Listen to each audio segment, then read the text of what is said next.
welcome to the second Hacking Finance podcast between myself, David Galbraith, and Sean Park, founder of Anthemis.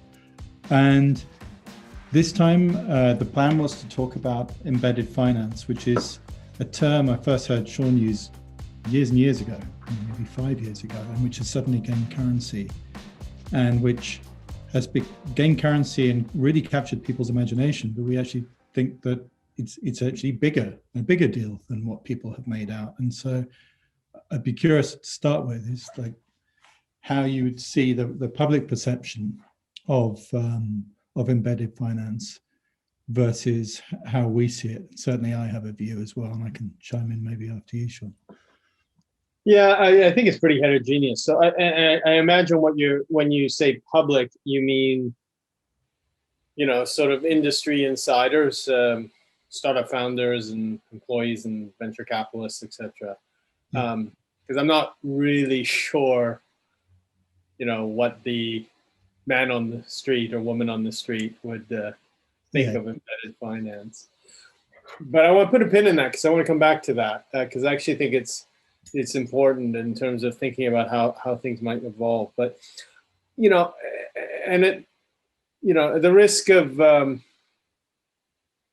I was going to say at the risk of sounding patronizing, I don't want to, but I think a lot of the narrative, actually, I don't want to, I'm not sure what people think about it. I know maybe 2 or 3 people I've had discussions with, but I want to talk about the narrative a little bit more because this is what, gets picked up or has been publicly, articulated in some of the themes I think are a little bit narrow, right? And again, I hesitate to attribute that narrowness to the actual thinking of people behind those thoughts, but the way it manifests itself, I think, and in terms of, especially in terms of the press or the sort of the public discourse is, looking at specific examples of it. And quite frankly, I think those are for the moment, for the most part, fairly narrow and, sort of maybe even a little bit kludgy or certainly version 0.1.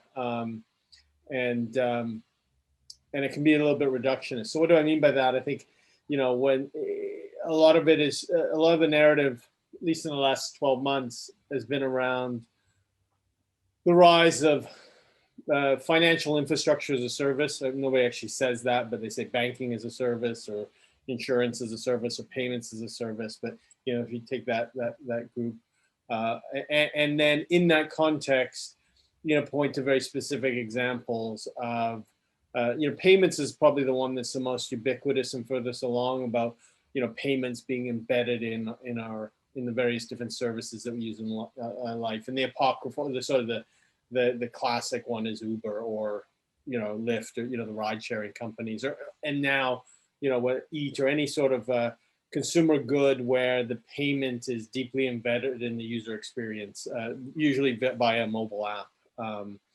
And again, I think that's absolutely, that's exciting. It's the early days. That's the foundations upon things that we'll build. But in terms of describing what embedded finance is or could be, or the, getting excited about, how important it is. I understand if, no matter, even if those are, wonderful user experiences and lead to successful businesses and happy customers, it's pretty reductionist and it's only scratching the surface of what, what we think about in terms of embedded finance. Yeah. I would say I think we came at it almost from two sides. One sort of very broad and quite intellectual view of it, which I'll go into in a minute. And the other was almost even more prosaic than the Uber example, which was that the chat applications allowed you to eventually embed finance in them. And that these things were examples of things that had very low customer acquisition costs because people wanted to chat. You just let me build a chat application. They have very strong network effects. The more people that chat on a platform, the more useful the platform is. Twitter with one user is not very interesting. And they have the degree of virality. And therefore, on the other side, you've got these financial services applications, which have huge customer lifetime value, potentially, but very large customer acquisition costs, largely because they're boring. A lot of finance is quite boring. And so you And have there's a bit of circularity there too, because there is a lot of value, that gets arbitraged away through customer acquisition arms races. Yeah, exactly. Well, where half of all venture capital dollars at the moment are indirectly going to Facebook or Google, at least 45%. So now we're in this attention economy that everything is switched around from being, supply constrained to demand constrained, i.e., people's attention. That how you acquire customers is important. And then we saw that, the simplest view of embedded finance was to say financial services embedded in something that's not traditionally thought of as a financial services application or service. Yeah. And where not only was it a value add within that service, but it was the way you could build a gigantic financial services ecosystem, such as what happened in China, where we saw the super apps go from this very small, easy, low customer acquisition cost to then being able to have all sorts of financial services layered onto them in the way. Well, I think that there's two keys to that. There's a low acquisition cost and the seamlessness and the ubiquitous need for communications apps, chat or otherwise. But this I'm going to be a little bit careful because I'm an outsider and I'm not deeply knowledgeable about the local Chinese market. But I think because of the specificities, political, economic, and social of China, those chat apps were quite robust identity layer. They are to some extent everywhere else, but to some extent, and especially in the context of financial regulation, the limitations, they're a good jumping off point, but the limitations are quite significant. I think, however, if you're a WeChat user in China, there's a lot more robustness to your identity, and thus making it usable. We saw that with PayPal, which created email address as a proxy for a bank account that was more memorable. But then in the early days, PayPal was paying people a referral fee to acquire customers because it inherently wasn't as viral as chat. And so when we see WhatsApp become the potential vector for, let's say, payments from an American platform in South America and India, that grows like a weed compared potentially to PayPal even. I mean, there's and this is probably another discussion because it's a giant set of rabbit holes, but one of the necessary conditions for any any financial infrastructure, societal infrastructure, is an identity layer, and that's been changing in parallel, and there's all sorts of thorny questions around privacy and who controls that data, and then you go down the decentralized finance or blockchain type rabbit holes. But I think that's a whole other discussion. Maybe we can come back to here. But in terms of embedded finance, I think it's for purposes of discussion today, maybe it's enough to acknowledge that more a variety of and maybe competing identity layers that are ubiquitous and digital is a prior a necessary starting condition for to building an embedded finance future. Absolutely, it's the cornerstone, and I think even beyond that, and like you say, we could maybe talk about that in a separate topic, is that someone's identity is I know from having done a genealogy startup where you think the data is very, very structured for family trees, it's actually evidence-based and statistical. And that actually building up someone's identity and reducing fraud it isn't actually binary. It's a case of building up evidence.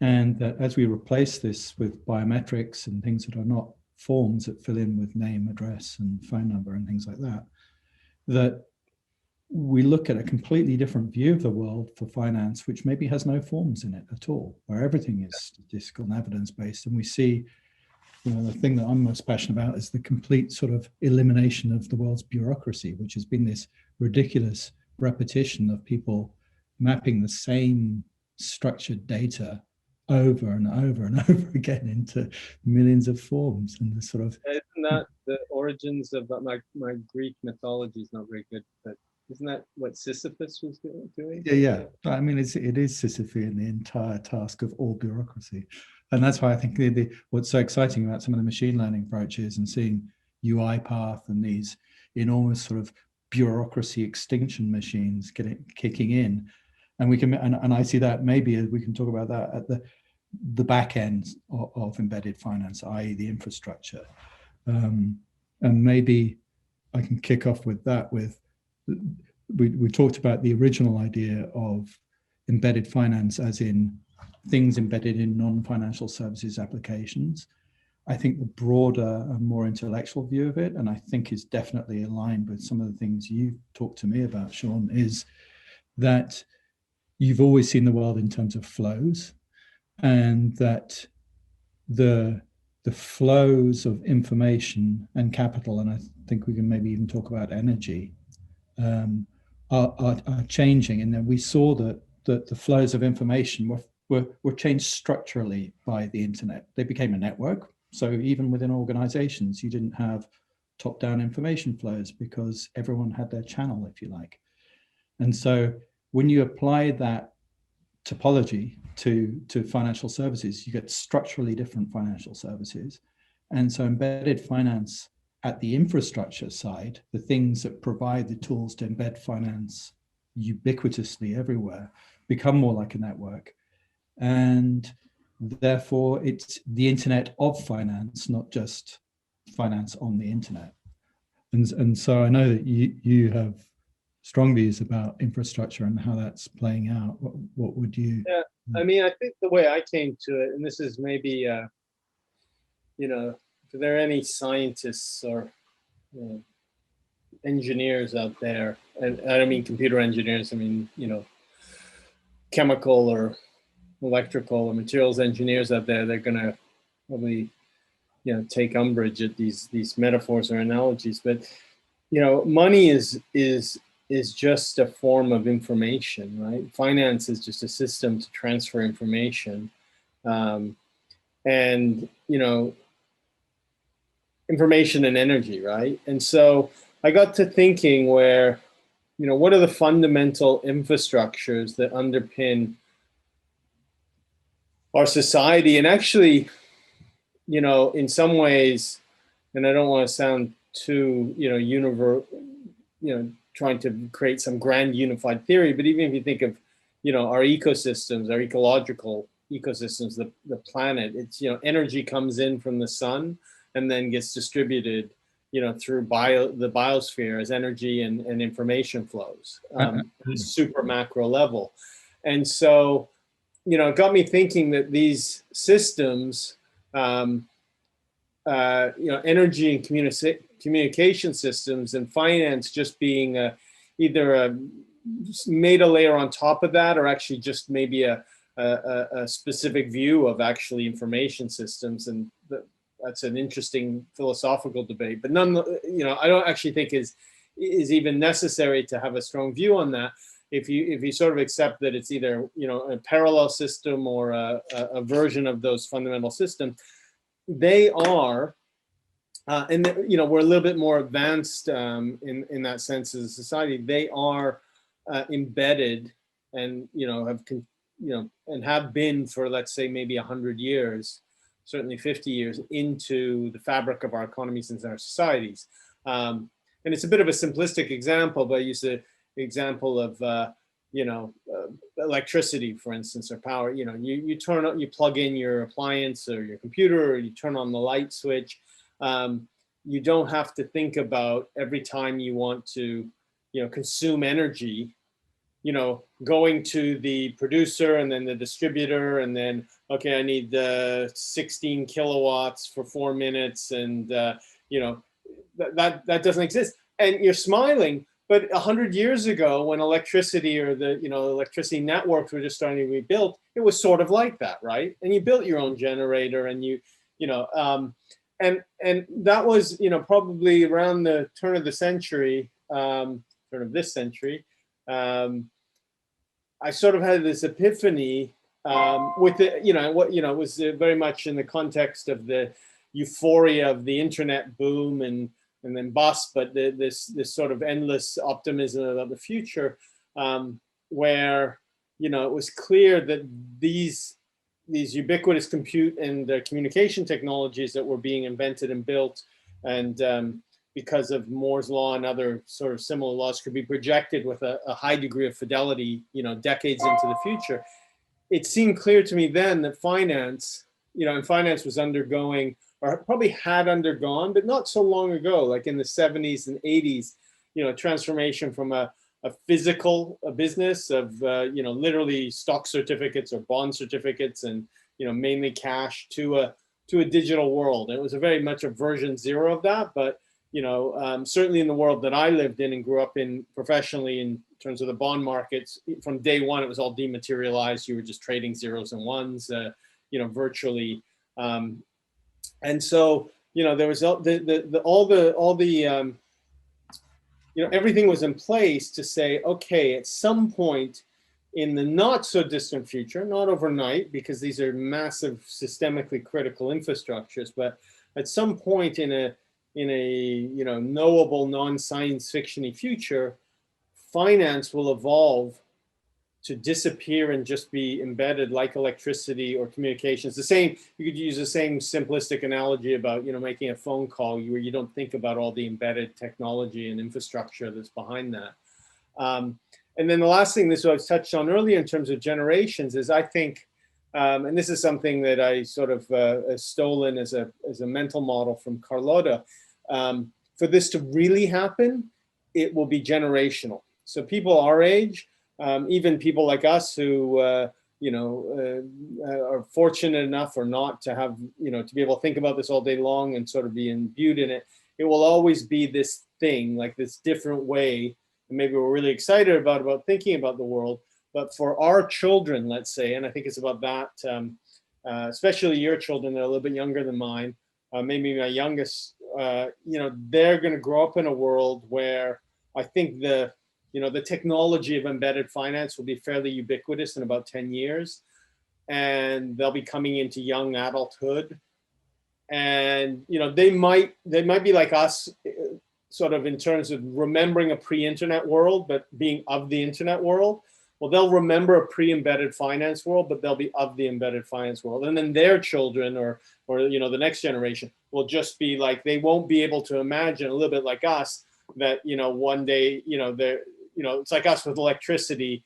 They'll be like, when they hear stories of, oh yes, we built our own generator and, wired up our own light bulbs, that equivalency in finance. Yes, we had to, you had to make a payment. You had to, take out a loan or access financing or, decide how your funds were invested. All those sorts of things will just seem anachronistic, right? Because, the system will do it. So I think there's a massive amount to unpack there, and not least just on the last point that, when you used to walk into an advertising agency or a creative agency 10 years ago, digital was this slice along the end. You had TV and radio and blah, blah, blah. And then basically, well, everything was digital. TV was digital and radio was digital, music was digital and billboards were and whatever. And so it made no sense to have this vertical, and that's kind of what happened with fintech. Was another one of these verticals, and then people were like, no, it's everywhere. It's the whole lot. Everything just sits on this new infrastructure, and like you say, it's fish going around going, what's water? It's ubiquitous. It's everywhere. It's invisible. And actually, one of the big trends about infrastructure the world over is it's becoming invisible. That infrastructure is a much lighter touch. You potentially don't need any road signs anymore. We never get lost anymore. We don't need maps. We don't need road signs. We don't need wires everywhere for a lot of the stuff. With this, that cities don't need grids because people don't get lost. It goes on and on and on. And actually, one of the trends about technology is everything gets miniaturized, smarter, and more ubiquitous and more invisible. But going back to the first point you made about the sort of, and I think the purpose of this discussion is to get a little bit wonkish and go into some rabbit holes, is there is something profound about information and capital or value and energy. They are the same thing. And I think scientists have almost proved they are the same thing. And we know, for example, that information theory and thermodynamics, i.e. energy, were separate fields. They both used the term entropy. There was no resolution of this until there was a paradox called Maxwell's demon, which basically showed that if you had the right information, you could violate the second law of thermodynamics and make a hot system not flow away from equilibrium as you added information into the system. And so from that premise, we knew that actually information and energy were the same thing. And I think we know that value and energy and information are probably the same thing, expressed differently. I mean, I don't know if a recent discussion which seemed on the surface completely ridiculous about Bitcoin, saying, is Bitcoin a battery? Which the first instinct to say, that's ridiculous. No, but it's a store. It's a store of energy. It's a store of value that where a translation layer is through energy, right? Precisely, and that sunk cost, if you like, literally, that value it's very inefficient. But it comes back to the fact that we don't actually use any energy at all. The net consumption of energy by all human beings on Earth is precisely zero. We don't use it. We sit in an entropy gradient with a hot sun shining down on the Earth, and then it re-radiates infrared back out into space. And it just basically several times more photons are radiated out into space than fall on the Earth. That's the way it works. But we don't use any energy. We don't use any. We capture usable energy. And I think the same is possibly true with the flows of value. And where that gets back on the rails of this discussion about embedded finance is that there was a difference between the early days of electronic finance, i.e. money being represented in terms of ones and zeros, and the configuration of how those ones and zeros flow around the world. And the early days was leased lines and very controlled networks that are still in place in a lot of legacy environments, but there was something very different about the the early days were, and this is where I think, when Amy and I started Anthemis, a little bit more than a decade ago, so sort of early noughties, mid noughties, the cognitive dissonance was people would nod their heads and say, just your point of like, oh yeah, digital. And by the way, we're already doing that, especially since both her and I worked in capital markets. That was probably really at the cutting edge of that within finance. And so people would say, yeah, okay, interesting, but sort of obvious, and we're already doing it, and we'll keep doing it. And but I think what they missed, and it took me a while to sort of be able to articulate this, and when I did, it was a real epiphany moment. And quite frankly, it wasn't too long after that I resigned my job, because it put I could finally sort of put a finger on what this cognitive dissonance was, and what it was the first. So if you think of the sort of the digital age having started in the early 70s with the Intel microprocessor and an accelerating curve, by the 90s and the late 90s with the layer on the internet, it was this enormous amplification of existing business models, right? So and there's nothing fundamentally wrong with that. In fact, I think that's quite good. But that was, it was like sort of a linear, okay, we're going to take everything we do today, and this wasn't just for finance, but everything we do today, we're going to do better, faster, more efficiently, and there's probably some bad things too, but it was this amplification and accelerant, but nobody had fundamentally thought, okay, if we go back to first principles with this tool set, so to speak, or this set of technologies and knowledge, would we build it the same way? And that was the sort of thinking, and actually again, Carlota Perez in her book was a real inspiration for taking that step back and thinking about, okay, if you were going to reinvent, and this is when we came up with the concept of it's an awful metaphor, but I called them the quarks of finance. I was looking for sort of the non-divisible fundamental building blocks of finance, and I sort of came up with three. I'm not sure these are these are right or it's canonical, but and actually deliberately describe them in non-financial terms to sort of, force myself to separate it from the implied business. Like language is so powerful for that. You think you're a free thinker, but you're actually boxed in by language. So I sort of acknowledge that. And, it's a transfer of value in time, transfer of value in space, and the management of the uncertainty or entropy of value. Those are basically as far as I can tell, and still today, and I've been thinking about it, every financial service or product is some combination, at least one of those, or combination or a specific use case of those three things. And if you're going to start from first principles and build the most efficient way to do those things, two things would happen. One is it would be different than the way that the finance industry grew up in the 20th century, 19th or 20th century, which I guess would be the modern finance system. And the other thing that got me really excited, and this comes maybe back to embedded finance, is that whereas you have these sort of three basic quarks of finance, then ironically, it makes it even more important to put them into context, right? So you could actually contextualize finance and everything. And this is where the idea of embedded finance came from, which was whatever vector you want to think about in terms of, an industry vector or a personal vector, David, consuming shelter, or Sean consuming shelter. So there'd be the shelter vertical that would be the same, but we would have different personal contexts. So you could customize sort of infinitely, and this is sort of the big science fiction sort of longer term vision. But I actually don't think it's science fiction at all. I think the only delta is like, is this going to happen in 10 years or 15 or 20 years? I think it's that, so in the course of history, the bid ask I think is tiny.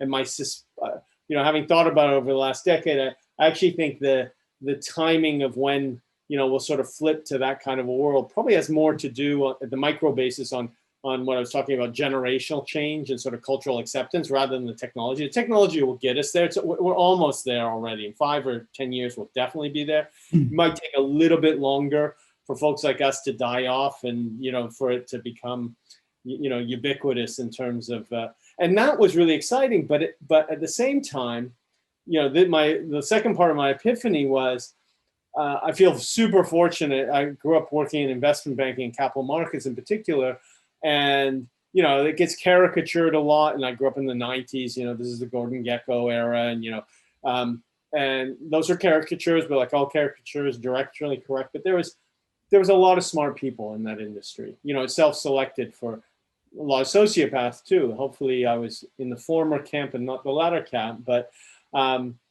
The other part of the epiphany was these people weren't stupid, right? It wasn't like, that you don't get it and they're just lumbering, that vision that I've just described of a financial world contextualized, embedded, sort of dispersed into the ether is super threatening from a power point of view, whether to the individual, to the system. I don't want to get all conspiratorial, but we as human beings build civilizations and societies with social structures and power structures, and when those are called into question, I like saying that the phrase "turkeys don't vote for Christmas." Well, super smart turkeys, not only do they not vote for Christmas, they make damn sure that Christmas doesn't happen.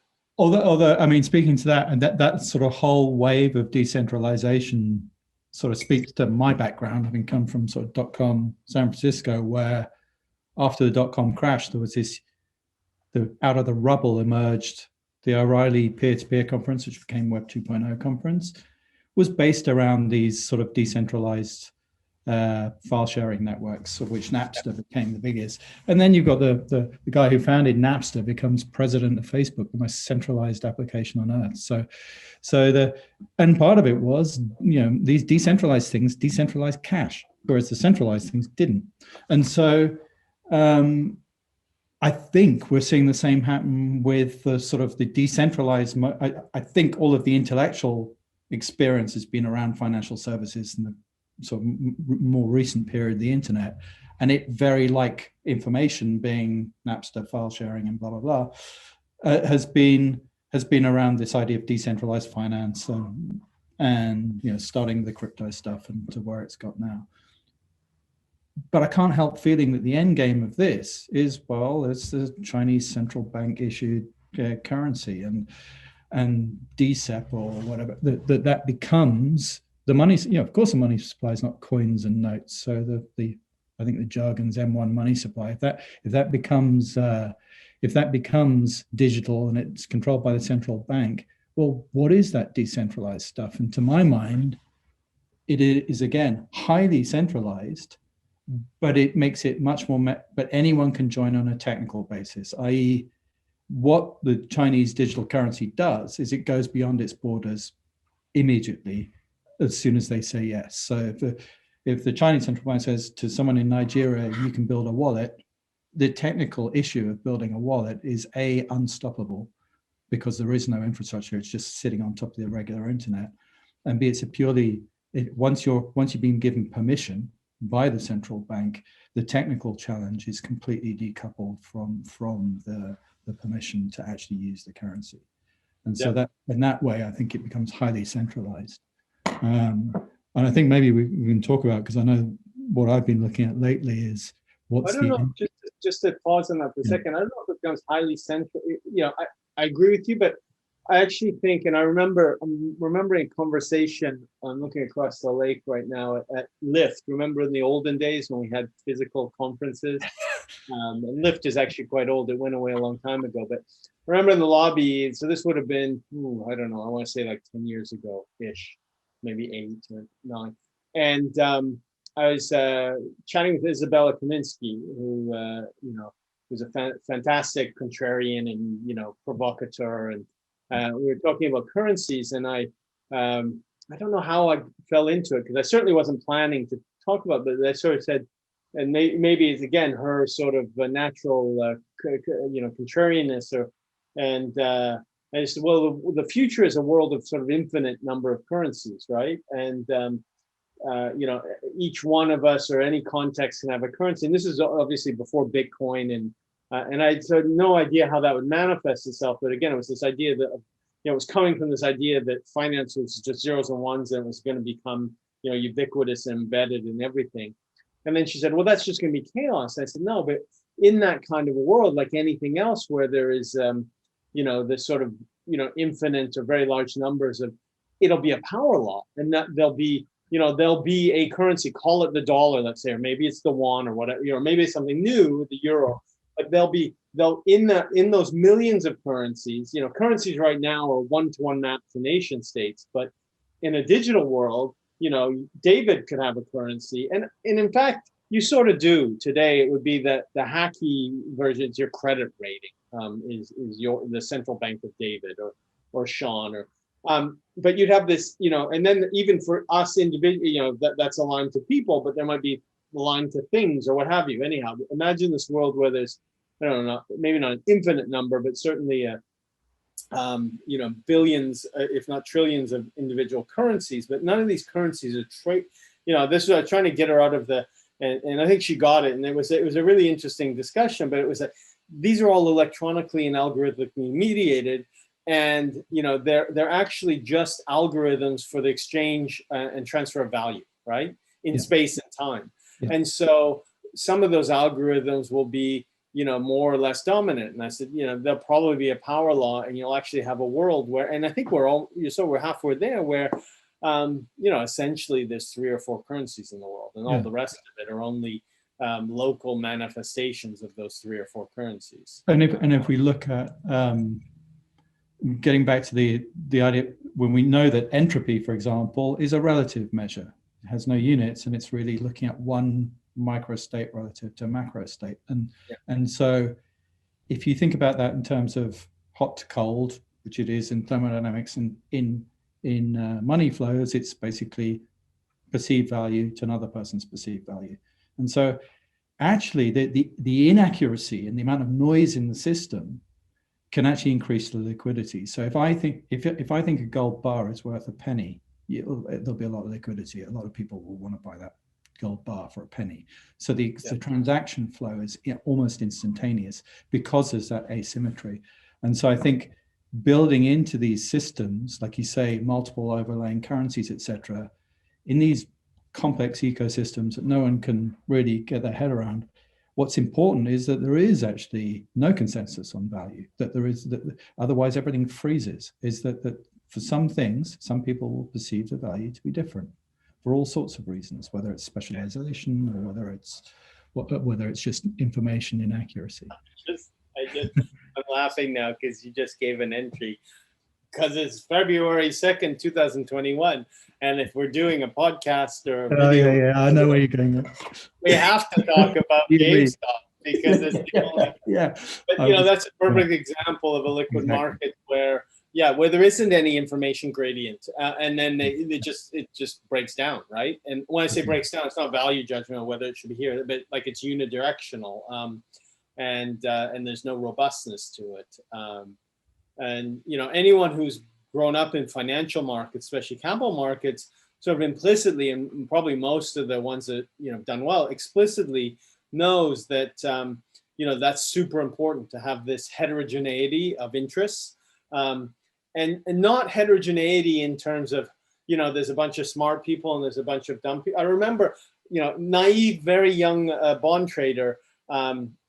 One of some of the biggest clients in the bond markets, probably still today, actually I'm sure still today, but were Japanese institutional investors, and oftentimes in terms of the flows that we would see in European and US bond markets, it would seem like they were really not very smart investors, right? They would be buying at the top and selling at the bottom, and the reason I use an example is because it's super simple and sort of proves most things are much more complex than this. But in fact, they're yen-based investors. So for instance, a Japanese post office or a big Japanese life insurance company, their liabilities to their customers are all in yen. And they were actually making a killing, right? Because they needed to store value or short value in an alternative currency. And so they usually picked very liquid sovereign or supranational type bonds to do that, to express those currency views. And they were typically spot on and geniuses. But if you were it's like the flatlander, if you were like the junior bond trader like I was, that only saw the bond flows, you'd be like, what are these people doing? They're crazy. But if you layered on top of the yen dollar, the yen, well, euro didn't exist then, but the yen Deutschmark or what have you, they were brilliant. They were geniuses. They were making a fortune. And that's a super simplistic example. Most of life in financial markets is like 10 times more complex than that. But you need this heterogeneity of interests, which means that everybody can be right or everybody can be wrong. That's not what's important. It's not a zero-sum game. Maybe in the grand scheme of the planet, it maybe is, but I'm not even sure there, because it's not an open system, right? Yeah. It's not a closed system, but I think this is wading into philosophy. Most humans, I think, from my experience, is totally anecdotal. I wonder if I'm sure there's some studies about this. I think are really uncomfortable with that idea, right? They're uncomfortable with ambiguity, or they want to sort of implicitly or explicitly believe that there is a correct answer or a correct. Which is why most religions create an externality that creates that, as opposed to the truth emerging purely from relationships. And I've never thought of that before. Yeah. But there is this truth. Like even today at lunch, I was eating my sandwich, and it was the first time I'd done this in a while, but turned on CNBC because I thought, I should, what is the zeitgeist around this stuff? And I watched for about 15 minutes, and there was two different people being interviewed. It was all about, GameStop, and it was all about, who's right and who's wrong. I'm oversimplifying a little bit, but that was the whole framing of the narrative, was that. And I was like, okay, that's not that interesting, right? Because it's the wrong question. Like, well, we know that I think meme investing is the right view, because it's definitely not growth and it's not value, that's for sure. So and you could argue that the growth investing was a degree of looking at fundamentals based on the assumption that the industrial era was over and these new things were going to capture most of the addressable market of incumbents. But I think that the memes in the sort of Dawkins original definition of it is they're viruses. They are something that infects the system and therefore they're toxic. And I think, as we know, the GameStop stuff as well, it was a much more complicated. They're not necessarily that's a value judgment. They're well, by definition, it is if we contradicting myself, let's say it isn't. But they do. The memes themselves are propagated largely by personalities and their influence, rather than the things that those influencers are looking at. I.e., the value is attached to the person that's spreading the message, not attached to the thing they're investing in. And so that's where it becomes, to my mind, dangerous. Because they definitely can become very, very dangerous. I was being a little bit more pedantic, saying, the meme itself doesn't have a value judgment. It's how it acts on people. It's sort of like coronavirus isn't out to get you particularly or anyone else. It's out just to propagate itself, right? The meme is whatever happens to propagate most. Yeah. And therefore it will survive, on its own basis. But that's not to say that I think what happened with GameStop is the popular idea of it was David versus Goliath is not true, because it was actually a very, very influential, quite aggressive males against very influential, quite aggressive males in an incumbent system as well. So it was much more like made a really stupid trade in terms of not deeply, but really, you're short 160% of the float, and somebody found that out. It was like the London whale. Do you remember the London whale? Yeah. The London whale was, it was so that was credit derivatives. So these are very, very smart, literally, oftentimes PhD math and physics, postgrad type people that sit in these desks, and that I think that was the case. And the models say this, and mean reversion, long-term capital management was the same thing. And they probably, there's an element of it's a classic. It's actually Shannon's information theory. Like if you can last long enough, maybe that's true, but that's an irrelevant thought experiment. And what happened with the London whale was actually it's about position sizing. So his positions got too big, he got too greedy, and from what I know of the personalities, I don't think it was even greed in the sense of like Gordon Gekko greed. It was like intellectual greed.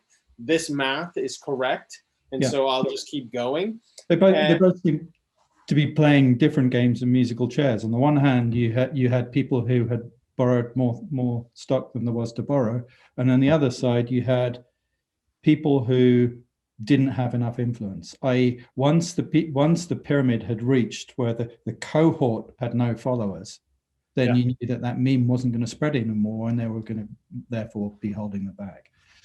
And so I think you could.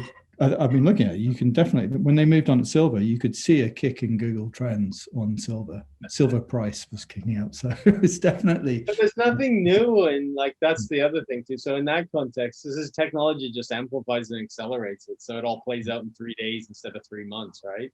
Yeah. So maybe the conversation back to sort of embedded finance and away from GameStop, which is tick the GameStop. Yeah, exactly. So now that we've got that out of the way. But I think it's a relevant, it's a self-emergent phenomenon of the types of networks we've got, which favor lies at the moment, for a whole other story.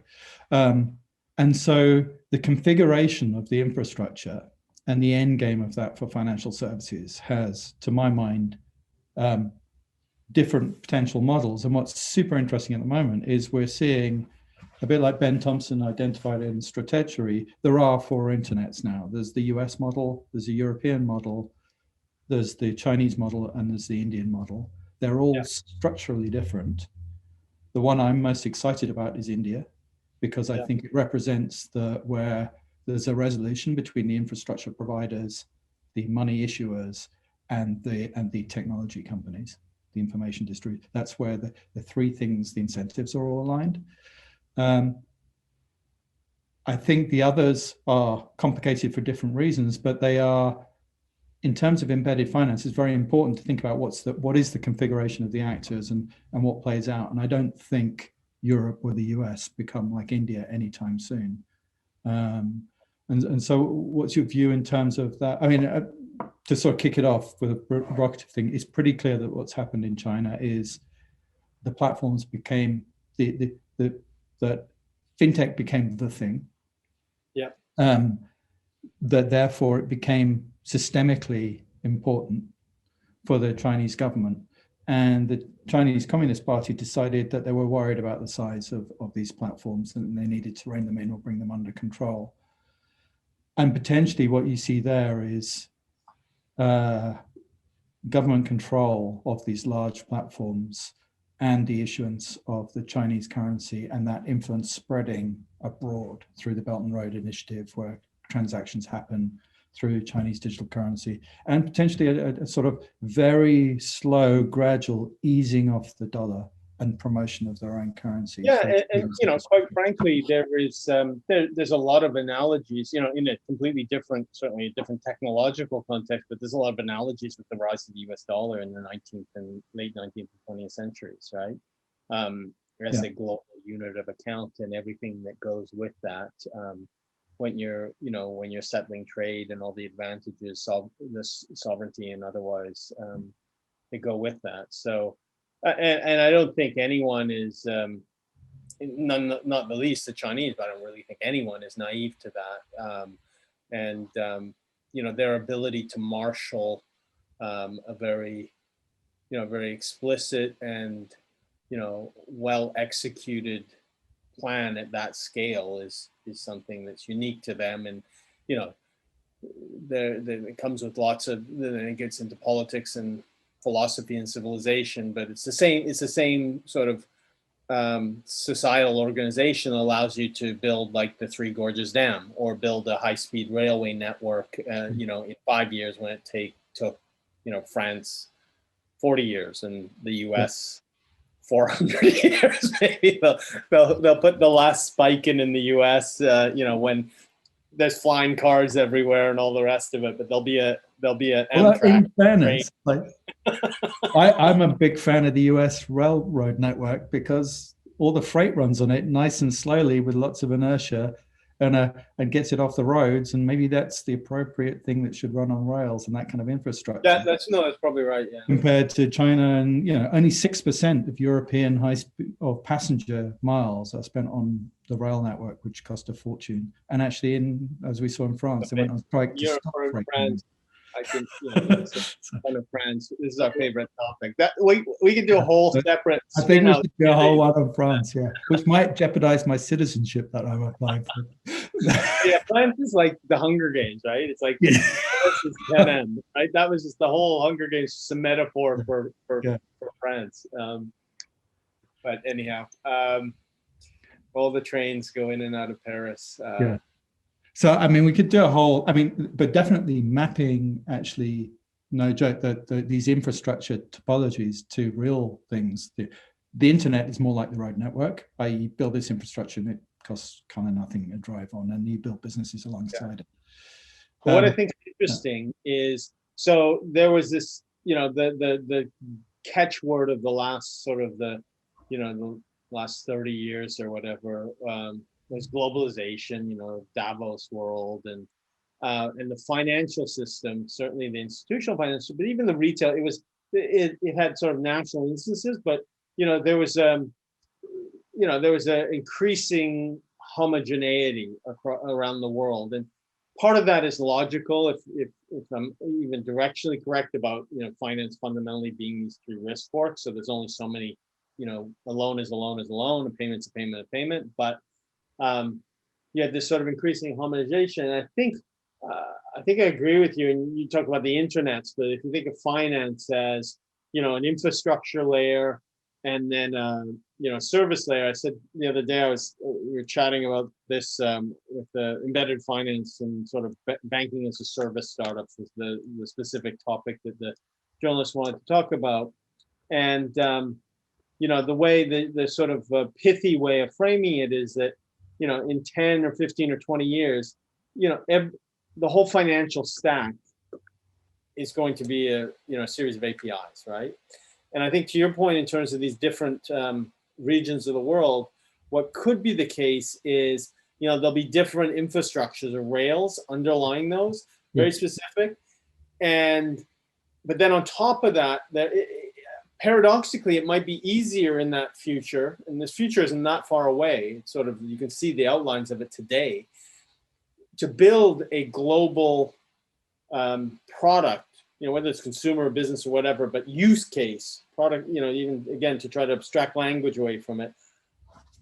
Because then all you have to do for the different regions of the world, let's say those 4 regions, or maybe even there might be a few more, is make sure that it's compatible, via its APIs to that underlying infrastructure, right?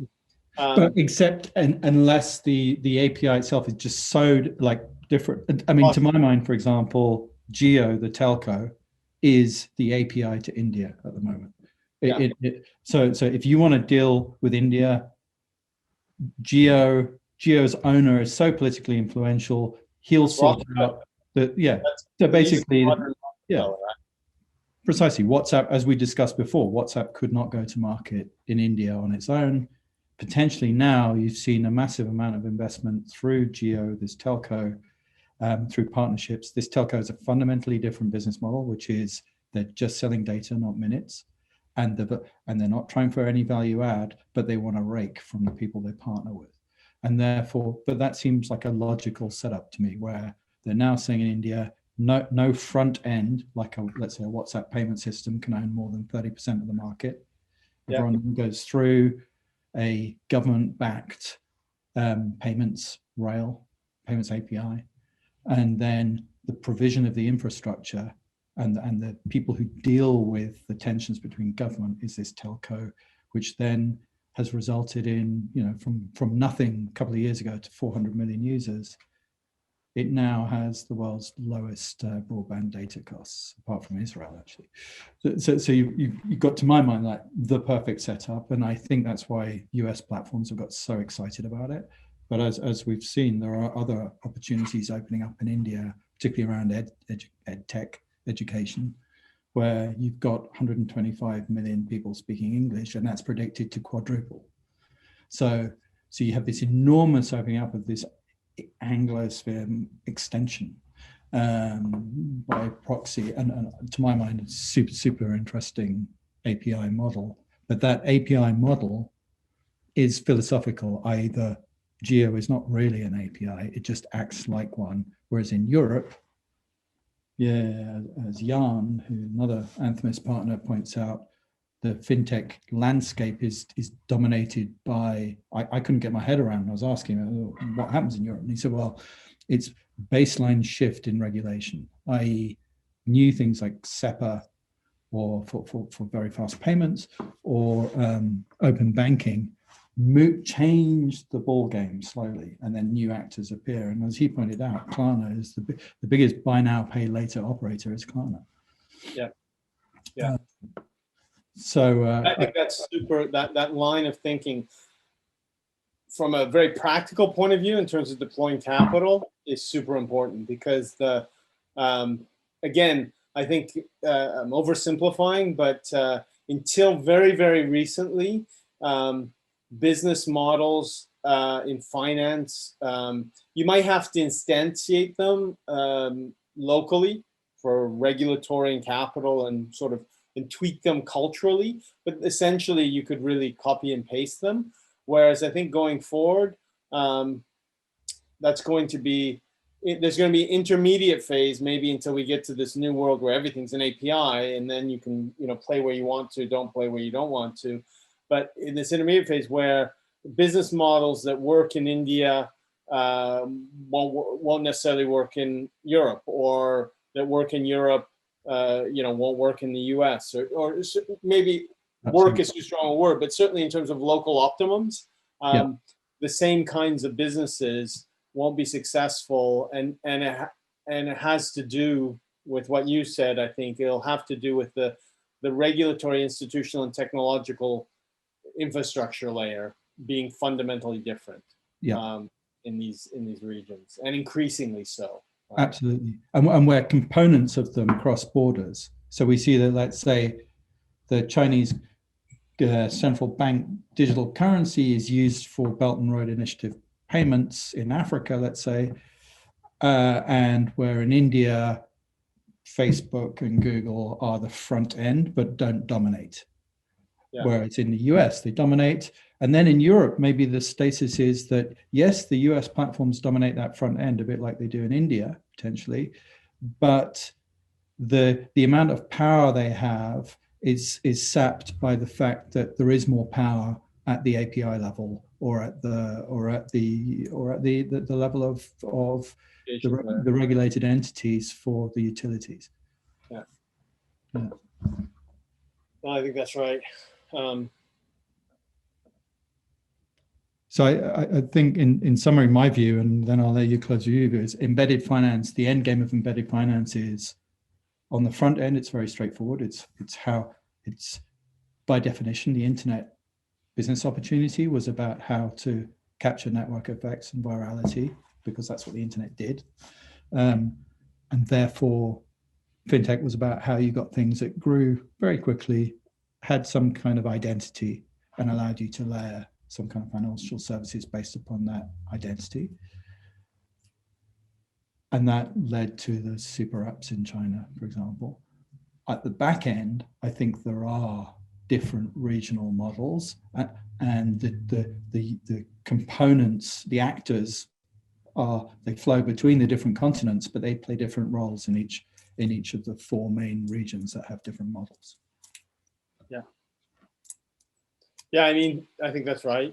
And I would maybe framing it in a complementary way. Embedded finance for me is a world where whether we're individuals or representing businesses or organizations, forget that finance exists, or it only exists as this abstraction layer. And again, I think the best metaphors for people our age anyways are, think of how we think about electricity, power generally, and communications, that we just expect it to be there. A very small number of us deeply understand how those infrastructures work and how complex they are. But that we don't think about, 60% of my energy is coming from this coal plant and 30% is coming from this wind farm for now. And, all that just happens behind the scenes. And the parallel in finance might be what my funding mix is, how do I do payments? And I imagine a world, and this is maybe a little bit, I don't know if it's utopian, but I acknowledge it sounds a little bit science fiction-y, but I think it really will come where we will just go about our day-to-day lives like we do today with power and communications, and finance. Those three quarks of finance will just be there. And again, our generation, or there's a transitional generations, will maybe think about that, acknowledge, and it'll be a little bit of the transition will be real, but the way we think about it won't change. But our children, or certainly the generation after them, will just think, finance is this thing in the background that helps everything work, and that's it. We can finally, finance will actually, from a philosophical point of view, finally find its natural place in the world, which is this infrastructural layer that is super important, super critical, but that should be mostly invisible. And only time it won't be invisible is when it doesn't work. Just like power is when there's a blackout, or communication is when the internet goes down, or Amazon Web Services go down. That's when that's the future of finance. Is will now, for that future to manifest itself, I think the technology and the entropy and the force of nature will take us there inevitably. But there's a few people whose egos will be won't be compatible with that future, who chose to go into finance. And this is even, I'm not even trying to be sort of like, who chose to go into finance because they were, going to be at the heart of things and they were going to be critical. So, that's another interesting topic. The anthropology of finance is, in the future, people that work in finance will be, from a personality point of view or a aspirational point of view, more like people that work, for telecom companies or for industrial utilities. It's a different mindset, right? It's an operations mindset. It's a systems mindset. And some of the people that heretofore went to finance, maybe I'd include myself, would find other industries more, more exciting or attractive. But so make finance boring again. Or invisible again. Or not again. I don't think it ever was, but make finance invisible is the watchword. Brilliant. Okay, thanks, Sean. As always, good to talk, and look forward to our next conversation, and we'll work to work in the meme of the day too. We want to talk big picture, macro, get wonkish, but we want to keep it keep it relevant, show that we're hip with the memes. Great. Okay, all right, thanks everyone. Thanks. Bye-bye. Bye.